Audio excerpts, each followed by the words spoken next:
Kicks 105.5 WKXH. Good morning, I'm JJ. It is Wednesday, January 4th. It's 7:49, let's call it, and 35 degrees outside.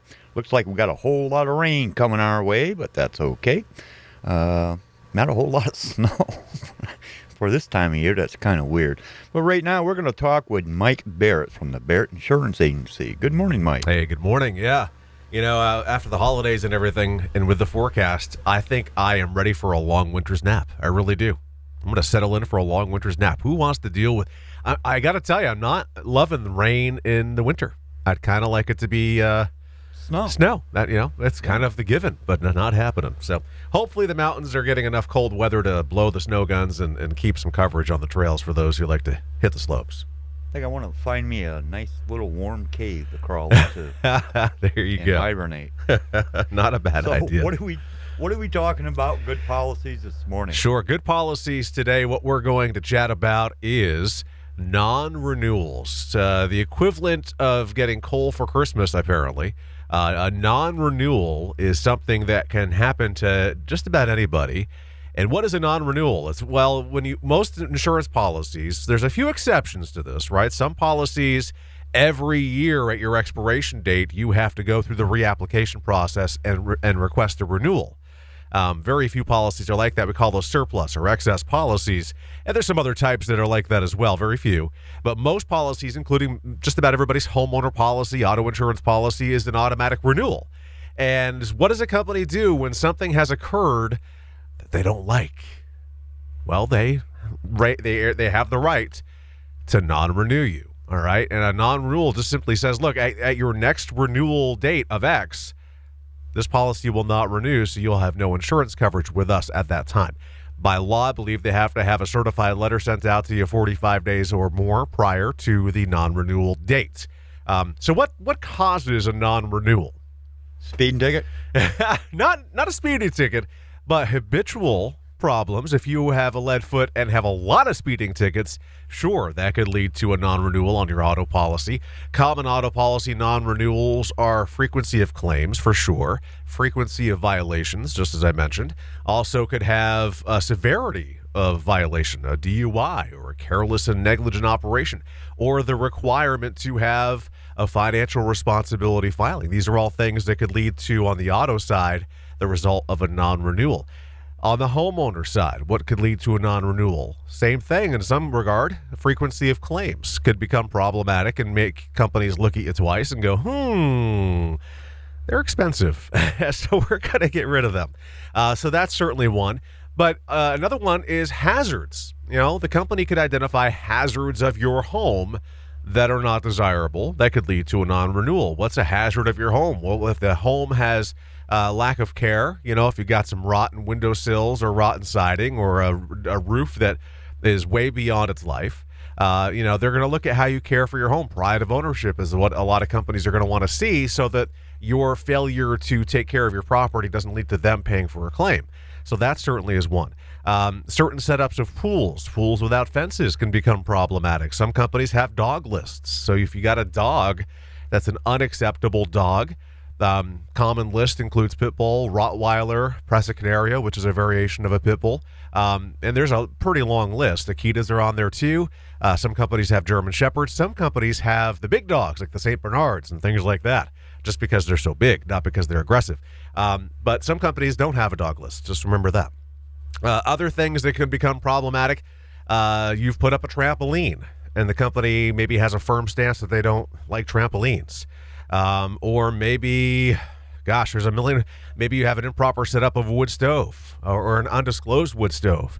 That could become a problem and lead to a non-renewal as well. But I do find that the most common reasons for a non-renewal on a property policy would be condition of the property and condition of the property. No, I'm kidding. Condition of the property and frequency of claims. Those are the two that can become real problematic. And I got to tell you, I'm a messenger of the insurance industry. I'm not the rule maker, thankfully, because I wouldn't want to be the rule maker. But, there are people out there who have total loss fires. Your house is burned to the ground, and a company has paid to rebuild your house. But what's their next step, which I find mind-boggling, is many times they non-renew you. And I'm thinking, but wait a minute, you just built a brand new house. That's a brand new house, a whole different scenario of what you just covered for a total loss, but you're going to non-renew these poor folks after paying out their claim and now make them have to look for new insurance saying that they had a total loss fire paying out hundreds of thousands of dollars. That's one that I don't like. Luckily, not every company does that, but there's many that do. But those are your primary reasons for non-renewals. My least favorite thing in the industry, and they happen more than you would ever think. So It's like I know my neighbor has a trampoline. Uh-huh. And the kids get out there and jumping on it, but he doesn't have one of those nets going around it No to nets. prevent Yeah. people from Ugh. going off the trampoline. Yeah. That's So scary. is that That's a problem with most companies. Even some of the companies, there's some problem. companies that could give two hoots that you have a trampoline, and that's fine. But there are some companies that say, look, we don't mind if you have a trampoline, you have to have a net in order for us to be okay with it. And then there's a handful of companies that go, no, trampoline, not happening.